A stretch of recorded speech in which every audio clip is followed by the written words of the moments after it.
국힘당은 거기는 눈이 정말 좀 어떻게 잘못돼 있나 봐요. 그 여기만 이렇게 보게끔 돼 있는가 아니면 색안경에 쓰고 있는가. 국힘당 얘기를 해봅시다. 나온 김에. 이건 제가 보기에 굳이 내란 정당 해산 안 해도 그냥 저절로 자멸하지 않을까 싶은데 요즘에 장동혁 하는 거 보면은 도가 지나치죠. 그러니까 그 의도를 먼저 짚어보고 싶어요. 지금 일단 장동혁은 방향을 정한 것 같아요. 이번 지방선거 당권 우리가 이제 잡고 확실하게 하자. 그러려면 넘보는 놈 다 쳐야 되는데 가장 두려운 게 한동훈이니까 한동훈계를 빨리 정리하자. 그래서 이제 한동훈계에서 김종혁 전 최고위원 이자를 당원권 정지시켜서 날리고 그다음에 또 한동훈 옆에 있는 자들하고 한동훈은 당원 게시판 이것도 바로 하지 말고 계속 가지고 놀다가 결정적일 때도 한 방 미기고 그렇게 하자. 이렇게 방향을 잡은 것 같아요. 그리고 우리 쪽에는 우리가 보기에는 저런 놈을 데리고 어떻게 당을 운영한단 말인가 그런 생각이 드는 자들이 있지 않습니까? 말만 꺼내면 막말이고 상식에 벗어난 말을 하는 김민수, 장해찬 이런 자들을 주요 당직에 앉히고 이렇게 하는 걸 보면서 아 이제 정말 막장으로 가는구나 우리가 생각을 하는데 왜 그러는 걸까 궁금해요. 제가 생각하는 게 뭐 얼추 맞지 않겠나 싶은데 우리 조윤선 변호사님은 장동혁 대표가 왜 그러는 것 같습니까? 장동혁 대표 입장에서는 지방선거만 생각을 한다면 본인 입장에서는 지금 국민의힘 내부에서 나오고 있는 무슨 내란 사과와 그다음에 윤석열과의 절연을 받아들이는 게 맞다는 사실은 알고는 있을 것 같습니다. 그럼에도 불구하고 지금과 같은 그런 입장을 그대로 유지하는 것은 그것보다는 본인을 지난 선거에서 지지하고 응원했던 그런 극우 세력들과 함께 하는 것이 본인의 그런 정치적인 이득이 더 크다고 판단을 하는 게 아닌가라는 생각이 들고요. 그 지지 세력만을 가지고도 자기가 국민의힘 내부에서 그 큰 역할을 할 수가 있을 것이다.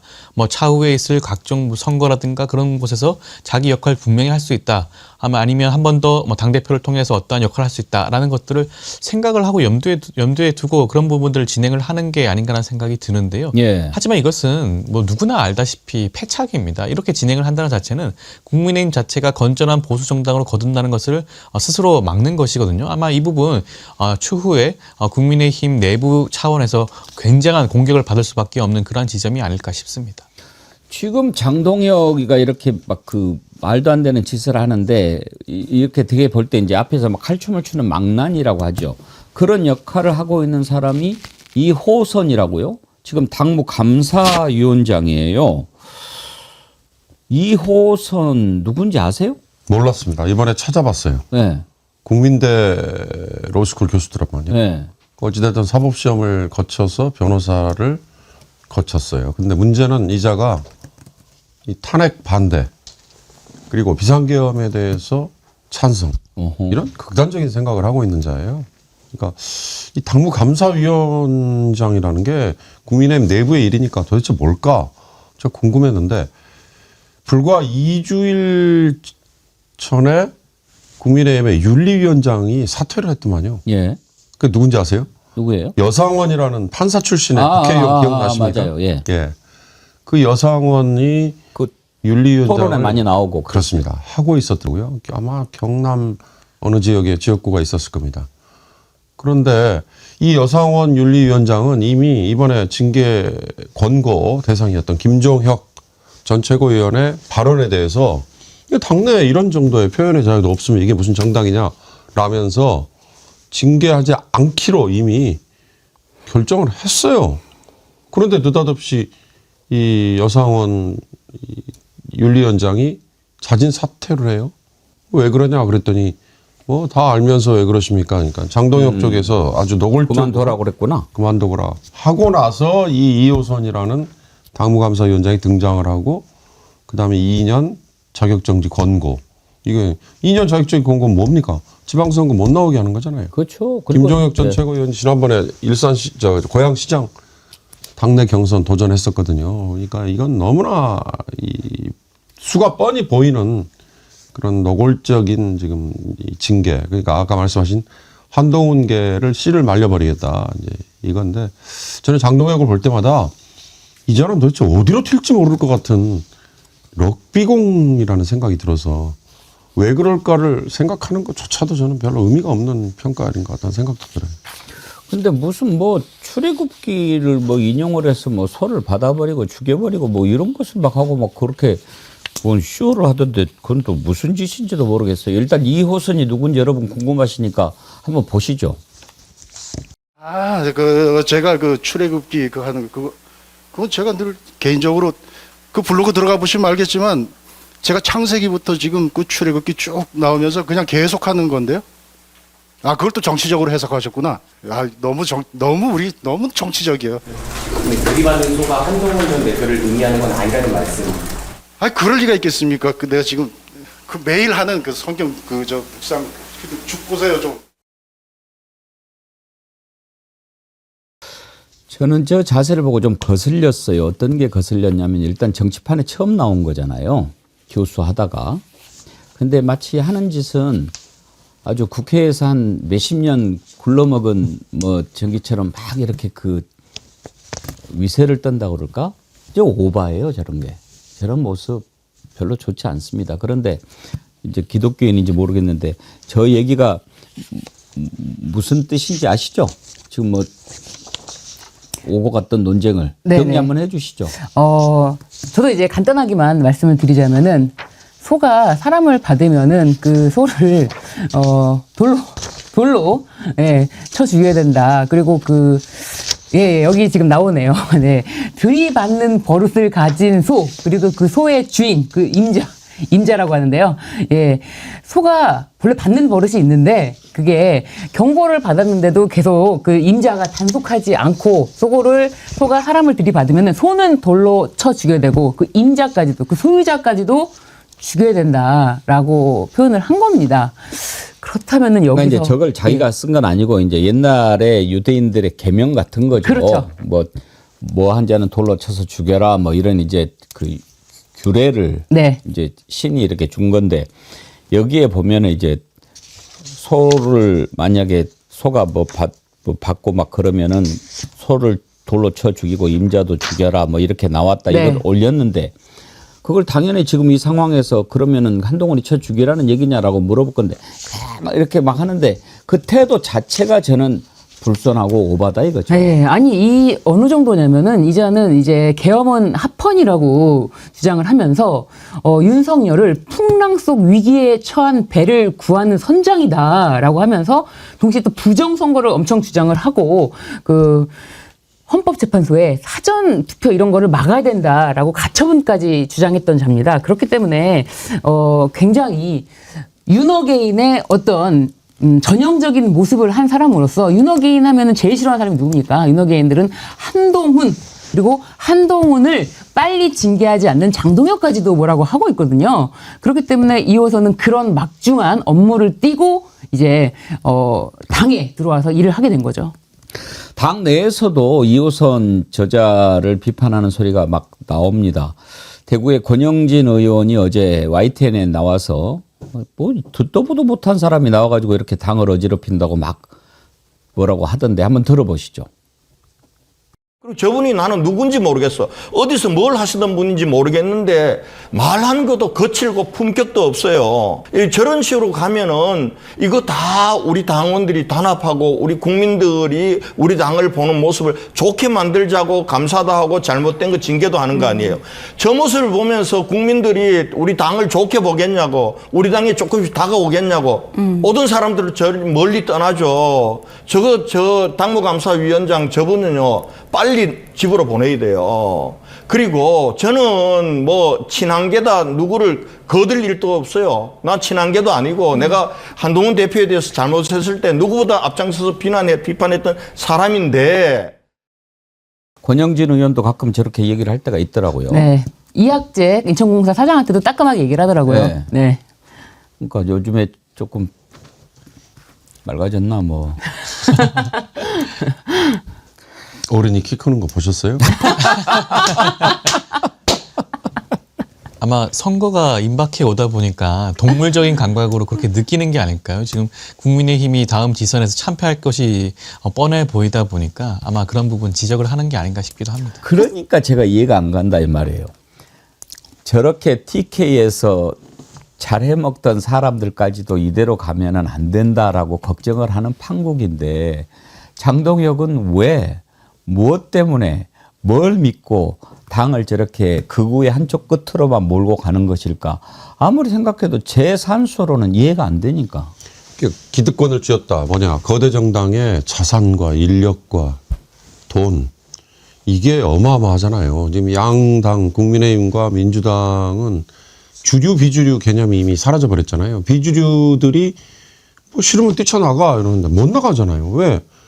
그냥 거친 허벌판에서 아무 재정적인 이 바탕 없이 맨 땅에 그냥 박치기를 해야 되는 그런 상황. 반면에 정당의 이 주권을 주류로서 자리를 차지하면 그들이 차지하는 뭐 재정적인 또는 사람을 쓸 수 있는 여지가 어마어마하게 커지고 있는 거. 그게 지금 장동혁과 그 일부 세력들이 향유하고 있는 거 아닌가. 장동혁을 아무리 비판해도 아마 국민의힘에서 뛰쳐나가는 세력은 쉽게 나오지 않을 거예요. 그러니까 권영진 의원의 저런 장동혁을 사실 겨냥한 말이라고 보여지는데 지금 TK, PK에서는 장동혁을 빨리 끌어내려야 된다. 이제 그렇게 또 세력이 규합되고 있습니다. TK, PK에서는 자신들이 원하는 사람을 지선에 내보내야 되는데 그리고 이건 어차피 중앙에서 누구를 내보내야 될지 아예 모른다. 우리의 어떻게 보면은 견고한 TK, PK의 지역 중심의 세력이 있다. 이거를 강하게 계속 끌고 가고 싶은데 장동혁이 마치 당의 실권을 진 자처럼 그 공천까지 전부 다 쥐어 틀어 잡고 자신들이 안 치고 싶은 공천권을 좀 더 영향력 있게 행사하고 싶은 거를 장동혁이 안 내줄까 봐 장동혁 빨리 내려와라. 장동혁을 끌어내리는 데는 누구든지 가리지 않고 받는 그런 모습이라고 보여집니다. 뭐 주호영도 마찬가지고 그 일맥상통하는 이제 주호영 그리고 또 윤한홍 의원도 있었죠. 네. 이래도 안 되고 저래도 안 되니까 이제 이름을 바꿔볼까 한다고 그러는데 참 여러분들 어제 여러 가지 이름들 주셨죠. 내란 잔당으로 해라 뭐 이렇게 하시는 분들도 계셨고 장동혁 이름을 근데요 제가 보기에 이름 못 바꿀걸요. 장동혁이 그렇게 이름 바꿀 만한 힘이 있지를 않아요. 그 당원들 전체 의견을 물어야 된다고 그러는데 일단 장동혁 얘기를 들어보시죠. 새롭게 태어나기 위해서 방향을 재정립하고 보수의 가치를 재정립하는 작업이 필요한데 그에 수반돼서 당명 개정이 필요하다면 당명 개정도 함께 검토할 수는 있다고 생각합니다. 전 당원의 총의를 모아서 결정할 문제라고 생각합니다. 뭐 이름 바꾼다고 뭐가 되겠습니까만은 하여튼 뭐 좀 보면 나 이름 바꾸는 거 그렇게 좀 안 좋아해요. 그 내용이 중요하지. 김명신이를 김건희로 바꾸면 뭐 사람이 달라집니까? 근데 저 인터뷰하는 모습을 보니까 정말 진정성이 없어 보인다. 국민의 뭐 당원의 총의를 모아서 바꾸겠다고 하는데 정말 바꾸라고 한다면 예 그런 것도 검토해 보겠습니다. 정말 무슨 로봇가 인터뷰하는 줄 알았어요. 그러니까 이것에 대한 진정성이라는 거는 없고 모든 말씀을 듣겠습니다라고 하면서 그냥 스쳐 지나가는 듯한 그 로봇의 모습이 아닌가 그런 생각이 듭니다. 아무 생각이 없어 보여요. 예. 장동혁 성대모사도 한번 도전해 보시죠. 도전해 보겠습니다. 다음 주에 연습을 해서 한번 나와보도록 하겠습니다. 예, 당명을 바꾸는 것은 쉬운 일은 아니죠, 조현산 변호사님. 일단 뭐 당명 자체를 바꾼다는 거가 네. 그 당원들 입장에서는 굉장히 민감한 문제일 수도 있고요. 물론 국민의힘 입장에서는 과거에도 수차례 당명을 변경한 바가 있죠. 하지만 대부분의 외국의 경우에는 뭐 미국의 경우에도 당명을 바꾸는 경우는 거의 없지 않습니까? 뭐 민주당, 공화당으로 쭉 유지가 되고 있는데 뭔가 어려운 부분이 있을 때마다 타겟책으로 이렇게 당명을 바꾼다는 것 자체가 사실 국민의 눈높이에 맞지도 않고요. 그리고 앞서 말씀하셨지만 장동혁 대표가 당명을 바꿀 정도의 리더십이 있는 현 상황이 아닙니다. 본인 아마 크게 착각을 하고 있는 걸 수도 있는데 본인이 당 대표다 보니까 본인이 모든 것을 좌지우지 할 수 있는 것으로 착각하고 있는 게 아닌가 하는 생각이 들 수밖에 없을 것 같고요. 아마 본인 입장에서는 지난번에 뭐 극우 세력들, 그다음에 윤어게인 세력의 그런 지지를 등에 업고 당 대표가 되다 보니 이 세력들을 끝까지 안고 가고 자기의 지지 기반으로 삼겠다라는 생각에서 지금과 같은 행보를 보여주는 것으로 저는 생각을 하는데, 아마 그 부분 자체가 나중에는 본인의 발목을 잡을 수밖에 없는 것이, 윤어게인 세력이 생각하는 좌장은 장동혁 대표가 아닐 겁니다. 아마 새로운 좌장을 찾아 모시고 다시 한번 그런 세력을 꾸릴 수가 있는 것이고요. 그렇기 때문에 아마 이번 지금 이와 같은 당 운영을 하는 것 자체가 본인에게는 아마 정치적인 패착으로 돌아가지 않을까 싶습니다. 별도 달도님, 쓰레기통만 바꾸면 뭐하냐? 여전히 쓰레기만 담겨 있는데 음수통이 김치통 되냐? 국민주권님, 바람과 함께 사라지당. 윤경호 소장님, 저 국힘당 그 역사의 이름들 좀 기억나는 거 있어요? 저는 그냥 무조건 한나라당밖에 생각이 안 떠올라요. 그 전임하면 한나라당. 왜? 차떼기. 그 이외에는 뭐 별로 기억이 없는데, 무슨 뭐 중간에 미래가 들어가기도 하고 뭐 그랬잖아요. 근데 지금 국민의힘이라는 이름은 처음엔 참 좋은, 자기들도 족보를 잘 모를걸요? 모를 거예요. 네, 뭐 근데 신한국당, 그 국민의힘을 한나라당, 미래. 그래가지고 국민의 짐이라고 예. 놀리잖아요. 요즘에 암이라고 그래요. 그게 가장 저는 국민의 짐이라는 그 말이 얼마나 아픕니까? 근데 그 아프다는 걸 저자들이 모르죠. 부끄러움을 모르니까. 이름 바꾸는 건 자유지만 부탁은 하나 있어요. 이번에 바꿀 때 국민, 막 민주 이런 건 좀 안 넣고 바꿨으면 좋겠다 하는 게 저의 소박한 바람입니다. 아, 맞습니다. 제발 좀. 네. 게다가 또 이 당명을 변경하는 게 또 굉장히 큰 돈이 들어가는 일입니다. 네. 심지어 뭐 당사 앞에 간판도 다 바꿔야 되고요. 당사 앞뿐입니까? 전국에 있는 이제 국민의힘 관련된 모든 사무실의 간판, 현판 다 바꿔야 되는데, 그리고 명함도 다 바꿔야 돼요. 이거 굉장히 사업성이 큰 건데, 여기에 관심 있는 사람들은 또 이제, 그렇다면 장동혁한테 힘을 실어줘야 내가 이 사업 좀 같이 함께 할 수 있지 않을까? 이렇게 생각하는 사람들도 있을 것이다. 네, 이걸 사업으로 접근하는 사람들도 주변에 모일 것이다라는 생각이 좀 듭니다.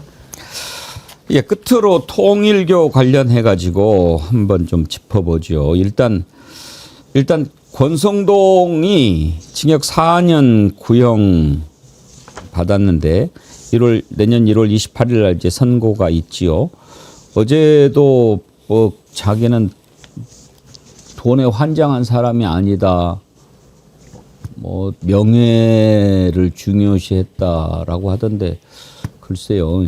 그건 잘 모르겠고. 그런데 문제는 윤형호가 지금 증언이 왔다 갔다 하잖아요. 지난번에는 법정에서 권성동에 대해서도 확실하게 얘기를 안 했지요. 이러면 어떻게 됩니까? 지금까지 윤영호 전 본부장이 해왔던 진술이 있습니다. 이미 그 조서로 남아있는 부분도 있고요. 그 진술이 마지막에 결심에 이르러서야 변경된, 번복된 그런 부분들이 있어서 아마 재판장 입장에서는 어떠한 그 진술이 더욱더 신빙할 수가 있는 건지를 아마 따져볼 것 같고요. 근데 윤영호 전 본부장이 진술만 가지고 지금 재판이 진행되는 건 아닙니다. 예. 권성동 의원에게 금품을 제공했다는 것으로 보여지는 각종 무슨 다이어리 기록이라든가 아니면 문자 메시지라든가 이러한 증거들, 물적 증거들과 함께 결합이 되었기 때문에 이 재판이 진행되는 것이고요. 아마 법원 입장에서도 그런 부분들 충분히 따져서 판단을 할 수가 있지 않을까 싶습니다. 징역 4년 구형은 어느 정도로 보십니까? 저는 좀 더 구형량만큼이라도 4년 이상을 구형을 하는 게 맞지 않았을까라는 생각이 들었고, 저도 예. 뭐 방송에서 그렇게 말씀을 드린 바가 있긴 했었는데요. 근데 현실적으로 봤을 때는 지금 권성동 의원의 그런 수뢰 금액이라든가 금액을 봤을 때는 현실적으로 4년 정도의 구형량은 다른 사건에서도 유사하게 나오는 구형량이기도 하고요. 실제 선고도 그와 유사하게 나오는 경우가 사례들이 있긴 있습니다. 아마 특검팀 입장에서는 그 전 사례를 참고해서 이와 같은 구형을 한 게 아닌가 싶습니다. 근데 오히려 저는 권성동이 통일교 관련해 가지고 징역 4년 구형 받고 막 이렇게 빠져나가면서 오히려 득보는 게 아닌가 그런 생각이 들어요. 내란에 이자도 가담했을 것 같은데 오히려 지금 한켠에 좀 빠져 있는 거 아닌가요? 그러니까 권성동 측에서는 오히려 자신은 서울구치소에서 내란과 멀어지면 멀어질수록 뭐 4년이면은 뭐 2년에 뭐 금방 나오겠구나. 뭐 이러면서 사실은 1억으로 끝냈을 것 같지 않은 많은 의심이 들지 않습니까? 그러니까요. 겨우 1억만 받았을까봐. 예. 겨우 1억만. 그런데 더 이상 1억 거기까지면 내가 오케이. 뭐 이런 마음으로 지금 기다리지 않을까 싶습니다. 야, 권성동은 그렇고 지금 김기현의 아내가 로저 비비에 네. 그것도 260만 원인가 되더라고요. 네. 그 가방 알아요? 아, 로저 비비에는 원래 신발로 굉장히 유명한 브랜드고, 예. 신발로 유명한데 그 이제 시그니처인 사각형의 이제 보석이 박힌 그게 가방 클러치에도 그게 들어가면서 그게 좀 클러치로 좀 많이 애용되는 그런 브랜드입니다. 네. 그거를 선물을 했는데 맨 처음에 김기현 부인이 그런 얘기 했잖아요. 뭐 남편은 전혀 모르는 일이다. 뭐 그리고 또 김기현은 나중에 사회적에 이 말도 아닌 소리를 하고 그랬는데 이번에 조사를 해보니까 김기현이 세입비를 받는 그 계좌에서 나간 것으로 확인이 됐지 않습니까? 네. 그러면은 이건 김기현이가 갖다 바친 거라고 볼 수 있는 거 아닌가요? 게다가 뿐만 아니라 이 가방을 구입한 날이 3월 16일이었는데 예. 김기현이 당대표가 된 날이 3월 8일입니다. 예. 그런데 이 가방을 사가지고 다음 날 3월 17일자로 이 손편지를 씁니다. 감사의 마음을 담아서 손편지를 쓰는데 어찌 감사하지 않을 수 있겠어요. 그 당일에 손편지를 쓴 당일에 김기현 사무실에 방문했던 차량 기록까지 나왔습니다. 그럼 남편 카드로 구입한 이제 카드인지 뭐 계좌에서 빠져나갔다고 하니까 그 내역이 있고 그 구입하고 나서 남편 사무실까지 방문했는데 그거를 비밀로 한다고요? 말이 안 되죠. 이거는 김기현과 공범 관계로 딱 묻기 좋은 여러 가지 정황이 나왔다. 이거는 김기현이 피해가기 어려울 것이다. 조윤선 변호사님 법률적으로 260만 원 정도 되는 가방을 이렇게 김기현이 세비 나가는 계좌에서 결제해가지고 줬다. 그러면은 뭐 뇌물인가요? 일단 수사기관 입장에서 청탁금지법 위반을 따져보고 있긴 한데 뇌물의 여지도 살펴봐야 될 부분이긴 하죠. 부정한 청탁이 어느 정도까지 진행이 되었는지 따져볼 수가 있을 것 같긴 한데 일단 조금 더 많은 물적 증거를 확보하는 것이 저는 특검팀 입장에서는 좀 좋지 않을까라는 생각이 듭니다. 김기현 의원과 함께 공모 여부를 묻기 위해서라면 이번 뭐 계좌 그 세비를 받는 계좌에서 이치되었다라는 것도 하나의 중요한 정황 증거가 될 수 있겠지만 이보다 더욱 더 적극적으로 김기현 의원이 이번 그 관련된 명품을 제공하는 과정에서 어떠한 역할을 했는지를 조금 더 규명을 하는 것이 김기현 의원의 공모 여부를 판단받는 데는 더욱더 유리하지 않을까 싶습니다. 저는 김기현 얘기할 때마다 그 기괴한 웃음 그 모양이 자꾸 떠올라요. 그러니까 완전 이건 뭐 로또 복권 맞은 그런 표정 아니에요. 나한테 이런 게 오다니 막 이러면서 막 거의 조커 웃음 비슷하게 막 웃고 그러지 않나요? 그러니까 그 당시에 그 당대표 경선했을 때 그 구도가 김기현이 열세였잖아요. 열세가 아니고 1%로 출발했다니까요. 1%였습니까? 네. 그러니까 그건 뭐 기적에 가까운. 근데 그 기적이라는 게 두 가지겠죠. 하나는 김건희를 매개로 한 윤석열의 지시. 또 하나 통일교의 엄청난 숫자가 움직여서 뭐 예를 들어서 대거 당원에 가입하고 그들이 뭐 권리당원처럼 투표권을 행사하고. 아이고 참 어려운 문제를 쉬운 문제를 어렵게 푸시네. 윤경호 소장님을 예를 들어서 시켜주고 싶었어요. 막 그렇게 복잡하게 안 했어요. 지금 윤경호 소장님이 3등이고 신유진 변호사님이 2등, 조윤선 변호사님이 1등인 구도잖아요. 1등 잘라줘, 2등 잘라줘. 그렇죠. 그렇게 해가지고 된 거 아니에요. 안철수, 나경원 다 이렇게 탁탁탁 해가지고. 맞습니다. 김기현 뭐 만들려고 어렵게 하지. 네. 그리고 윤석열 그렇게 어렵게 머리 쓰지도 않아요. 근데 또 그 기자들 사회 옛날 농담처럼 자조적으로 하는 얘기가 있는데 소액 매수 가능 이런 말이 있거든요. 이 267만 원 진짜 소액 매수로 끝났나? 이런 의문 전 여전히 지금 가지고 있습니다.